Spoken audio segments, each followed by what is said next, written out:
अगर मैं तुम्हें एक स्फेरिकल मिरर दूं और ये बता दूं कि कितनी दूरी पे मैंने एक ऑब्जेक्ट रखा है और इस स्फेरिकल मिरर की फोकल लेंथ कितनी है, तो क्या तुम ये बता पाओगे कि एग्जैक्टली कितनी दूर पे इमेज बन रहा होगा?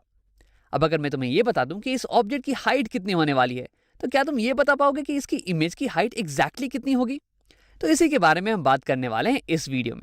देखो, यहाँ हमें दिया हुआ है एक कनकेव मिरर और इसकी फोकल लेंथ ये हमें दी हुई है कुछ स्मॉल एफ, और इसे कुछ यू यूनिट्स की दूरी पे रखा हुआ है एक ऑब्जेक्ट यू यूनिट्स की दूरी पे ऑब्जेक्ट डिस्टेंस हमें दिया हुआ है और इस ऑब्जेक्ट की हाइट भी हमें दी हुई है, height of the object HO। तो ये सारी चीजें हमें दी हुई है गिवन। हाँ, और हमें पता लगाना है कि इमेज ये कितनी दूरी पे बन रहा है। तो मान लेते हैं कि इमेज कुछ v यूनिट्स की दूरी पे बन रहा होगा, ये हमें पता लगाना है। और हमें ये भी पता लगाना है कि इमेज की हाइट कितनी होने वाली है, हाइट ऑफ इमेज HI, ये भी हमें पता लगाना है। तो देखो, ये असल में फिजिक्स का सवाल नहीं है, ये मैथ्स का सवाल हो गया। यहाँ पे हम ज्योमेट्री का इस्तेमाल करने वाले हैं और कुछ ट्रायंगल्स को हम सिमिलर कर देंगे और उसके बाद हमें दिखेगा कि कुछ साइड्स हमें दी हुई हैं और कुछ साइड्स के बारे में हमें पता लगाना है। तो आओ इसे करते हैं। तो यहाँ हमें पता लगाना है कि इमेज की डिस्टेंस और इमेज की हाइट क्या है। अब अगर तुम डायग्राम में देखो तो यहाँ से यहाँ तक की दूरी हो गई इमेज की डिस्टेंस और ये हो गई इमेज की हाइट, और हमें दिया हुआ है ऑब्जेक्ट की डिस्टेंस और ऑब्जेक्ट की हाइट, और डायग्राम में ये हो गया ऑब्जेक्ट की डिस्टेंस और ये हो गई ऑब्जेक्ट की हाइट। तो क्या कोई रिलेशनशिप है ऑब्जेक्ट की डिस्टेंस हाइट और इमेज की डिस्टेंस हाइट के बीच में? तो अगर तुम ध्यान दो तो तुम्हें दिखेगा कि ये ऑब्जेक्ट और इमेज के जो स्पेसिफिकेशंस है ना, ये असल में दो ट्रायंगल्स के साइड्स हैं। इन दो ट्रायंगल्स की मैं बात कर रहा हूं। देखो, इमेज डिस्टेंस और इमेज हाइट ये इस ब्लू वाले ट्रायंगल के साइड्स हो गए, और ऑब्जेक्ट डिस्टेंस और ऑब्जेक्ट हाइट ये हो गए इस पिंक वाले ट्रायंगल का साइड। और अगर तुम और ध्यान दो तो तुम्हें दिखेगा कि ये दोनों ट्रायंगल्स ये सिमिलर ट्रायंगल्स हैं। सिमिलर कैसे? तो देखो, यहाँ पे ये वाला एंगल इस ब्लू वाले ट्रायंगल में, ये एंगल ये तो 90 डिग्रीज है, ये तो परपेंडिकुलर है ना। और सिमिलरली इस पिंक वाले ट्रायंगल में ये वाला एंगल ये भी 90 डिग्रीज है, क्योंकि ये भी परपेंडिकुलर है। अब अगर मैं इस एंगल की बात करूं तो पिंक का ये वाला एंगल ये ब्लू के इस वाले एंगल के बराबर होने वाला है। ये दोनों ही एंगल्स बराबर हो जाएंगे, और ऐसा इसलिए क्योंकि ये है इंसिडेंट रे और ये यहाँ से हो गई रिफ्लेक्ट, तो ये हो गई रिफ्लेक्टेड रे, और ये तो है नॉर्मल, तो यानी कि ये हो गया एंगल ऑफ इंसिडेंस और ये हो गई एंगल ऑफ रिफ्लेक्शन। और लॉस ऑफ रिफ्लेक्शन के हिसाब से ये दोनों एंगल्स बराबर होने चाहिए। तो यानी कि इस ब्लू ट्रायंगल की ये दोनों एंगल्स बराबर हैं इस पिंक ट्रायंगल के ये दोनों एंगल्स के। अब अगर दो एंगल्स बराबर हो गए तो तीसरा एंगल भी तो बराबर ही होना चाहिए ना, क्योंकि एक ट्रायंगल के सारे एंगल्स का सम 180 ही होता है। अब देखो, अब क्योंकि एंगल सारे बराबर हो गए तो यानी कि मैं कह सकता हूं कि ये दोनों ट्रायंगल सिमिलर ट्रायंगल्स हैं, एंगल सिमिलैरिटी के कॉन्सेप्ट के हिसाब से। अब अगर दो ट्रायंगल सिमिलर होते हैं ना तो उनके साइड्स ये इक्वल प्रोपोर्शन में होते हैं। वैसे इसका मतलब बस इतना सा हो गया कि इस पिंक ट्रायंगल की जो हाइट है ये जितनी बड़ी है ना इस ब्लू ट्रायंगल की हाइट से, उतनी ही बड़ी इसकी हाइपोटेन्यूज, पिंक की हाइपोटेन्यूज होने वाली है ब्लू की हाइपोटेन्यूज से, उतनी ही बड़ी पिंक की बेस होने वाली है इस ब्लू की बेस से। यानी कि मैं लिख सकता हूं कि इन दोनों ही ट्रायंगल्स के साइड्स इक्वल प्रोपोर्शन में होने वाले हैं। इसका मतलब कि ये साइड इज टू ये side HI divide by HO, height of object, ये बराबर होने वाली है किसी भी और दो साइड्स के रेशियो के, हाइपोटेन्यूज के रेशियो या फिर ये बेस का रेशियो। तो यहाँ पे हाइपोटेन्यूज से तो हमें मतलब है नहीं, तो केवल बेस की बात करते हैं। यानी कि इस साइड की लंबाई इज टू इस साइड की लंबाई के। अब ये लंबाई ये तो इमेज डिस्टेंस के बराबर है v, तो ये बराबर होने वाला है v डिवाइड बाई ये साइड, ये हो गई u के बराबर, object distance v by u। तो यहां हमने रिलेट कर लिया है जो हमें दिया हुआ था और जो हमें पता लगाना था इन दोनों को। लेकिन देखो, ये तो अभी भी एक ही इक्वेशन है, हमें HI और v ये दोनों ही पता नहीं है, ये दोनों ही अननोन है। एक इक्वेशन और दो अननोन, ये तो बड़ी नाइंसाफी है यार। तो हमें एक और इक्वेशन की जरूरत पड़ेगी। तो इन ट्रायंगल्स को हटाते हैं और किन्हीं और ट्रायंगल्स पे फोकस करने की कोशिश करते हैं, किन्हीं ऐसे ट्रायंगल्स पे जहां पे फोकल लेंथ का भी इस्तेमाल हम कर सकते हो, क्योंकि फोकल लेंथ की भी वैल्यू हमें दी हुई है ना। तो मैं चाहूंगा कि तुम वीडियो को पॉज करो और एक बार खुद से ट्राई करने की कोशिश करो। किन्हीं दो ऐसे ट्रायंगल की बात करना, किन्हीं दो ऐसे ट्रायंगल को ढूंढना जिसमें फोकल लेंथ का भी हम इस्तेमाल कर सकें और एक रिलेशनशिप निकाल सकें। अब अगर तुमने ट्राई कर लिया है तो आओ देखते हैं। देखो, फोकल लेंथ हो गई यहां से यहां तक की दूरी, यानी कि ये वाली साइड।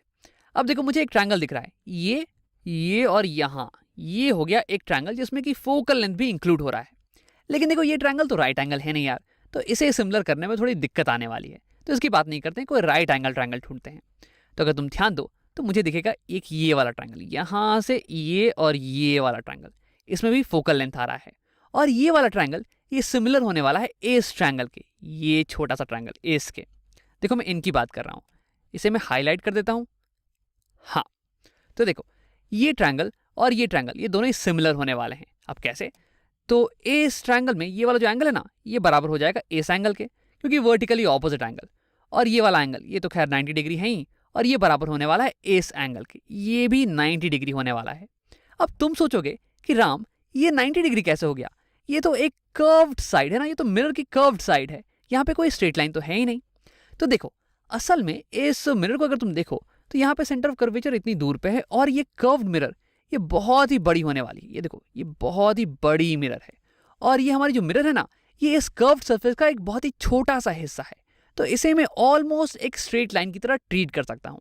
देखो जैसे कि तुम फॉर एग्जांपल हमारी धरती को ले लो, हमारी धरती भी तो स्फेयर है, बहुत ही बड़ी स्फेयर। अब अगर तुम बाहर जाओ तो तुम्हें दिखेगा कि ज़मीन ये ऑलमोस्ट फ्लैट ही है, और ऐसा इसलिए क्योंकि तुम धरती के एक छोटे से हिस्से पे फोकस कर रहे हो। अब वैसे ही यहाँ पे भी हम एक बहुत ही बड़े स्फेयर का एक छोटा सा टुकड़ा ले रहे हैं, तो इस टुकड़े को मैं अपने एक्सपेरिमेंट के लिए बहुत ही एक ऑलमोस्ट फ्लैट लाइन मान सकता हूँ। तो यानी कि ये वाला एंगल ये इसे मैं ऑलमोस्ट 90 डिग्री मान सकता हूँ। तो हाँ, इस ग्रीन वाले ट्रायंगल और इस ब्लू वाले ट्रायंगल में ये दो एंगल हो गए वर्टिकली ऑपोजिट एंगल और बराबर, और ये दोनों एंगल 90 डिग्री से और बराबर। तो यानी कि तीसरा एंगल ये भी बराबर होने वाला है। तो यानी कि एंगल सिमिलैरिटी के केस के कारण ये दोनों सिमिलर ट्रायंगल्स होने वाले हैं, और इनके साइड लेंथ्स ये प्रोपोर्शनल होने वाले हैं। तो क्यों नहीं तुम एक बार खुद से ट्राई करते हो इस केस में इक्वेशन ऑफ प्रोपोर्शनैलिटी लिखने का, जैसे कि हमने पिछले बार लिखा था। अब अगर तुमने ट्राई कर लिया है तो अब देखते हैं। देखो इस केस में मैं लिखूंगा इस ब्लू वाले ट्रायंगल की हाइट डिवाइड बाय इस ग्रीन वाले ट्रायंगल की हाइट, यानी कि HI डिवाइडेड बाय इस ट्रायंगल की हाइट। अब ये कितनी है यार? तो अगर तुम ध्यान दो तो तुम्हें दिखेगा कि ये हाइट बराबर है इस हाइट के, height of object HO। HI by HO ये बराबर होने वाला है इस ब्लू वाले ट्रायंगल की बेस डिवाइड बाय इस ग्रीन वाले ट्रायंगल की बेस के। अब इस बेस की लेंथ ये है कितनी? तो देखो ये हो जाएगी इस पूरी लेंथ माइनस इस लेंथ के बराबर, और ये पूरी लेंथ ये होने वाली है V इमेज डिस्टेंस के, और ये लेंथ बराबर होने वाली है F फोकल लेंथ के। तो यानी कि ये दूरी, ये वाली दूरी ये बराबर हो जाएगी V माइनस F के। अब उसे लिख लेते हैं V minus focal length F divide by इस ग्रीन ट्रायंगल के बेस लेंथ के, और ये लेंथ है F के बराबर, फोकल लेंथ के बराबर, यानी कि V minus F divide by F के बराबर। तो ये आ गई हमारे पास सेकेंड इक्वेशन, इक्वेशन नंबर 2। अब हमारे पास दो इक्वेशंस हैं और हमारे पास दो अननोन्स हैं। मैं इन दोनों इक्वेशन को सॉल्व करके इन दोनों की वैल्यू निकाल सकता हूँ। अब यहाँ से केवल अलजेब्रा बचता है, यहाँ पे हमारी ज्योमेट्री भी खत्म हो चुकी है, तो अब थोड़ी सी जगह बना के अलजेब्रा भी कर लेते हैं। अब देखो यहाँ पे लेफ्ट हैंड साइड में है HI बाई HO, और ये सेकेंड इक्वेशन में भी लेफ्ट हैंड साइड में है HI बाई HO। तो यानी कि इन दोनों को मैं राइट हैंड साइड्स को मैं रिलेट कर सकता हूँ। मैं लिखने वाला हूँ V बाई U, सॉरी यहाँ लिख लेते हैं V बाई U, ये बराबर हो गया V minus F divide by F के। अब अगर मैं क्रॉस मल्टीप्लाई करूँ U और F को यहाँ पे ऐसे ऐसे, तो मेरे पास आ जाने वाला है ये VF हो गया लेफ्ट हैंड साइड में, VF is equal to V into U, V into U minus F into U, F into U. अब इसे थोड़ा और सिंप्लीफाई कर लेते हैं। मैं दोनों साइड VUF से डिवाइड कर देने वाला हूं, divide by VU and F। तो अगर मैं इस टर्म को लेफ्ट हैंड साइड वाले टर्म को सबसे पहले डिवाइड करूं VUF से, तो न्यूमरेटर से VF और डिनोमिनेटर से VF ये कैंसिल हो जाने वाले हैं, और डिनोमिनेटर में केवल बचेगा U, यानी कि इस साइड बच जाने वाला है 1 बाई U। अब उसे लिख लेते हैं 1 बाई U।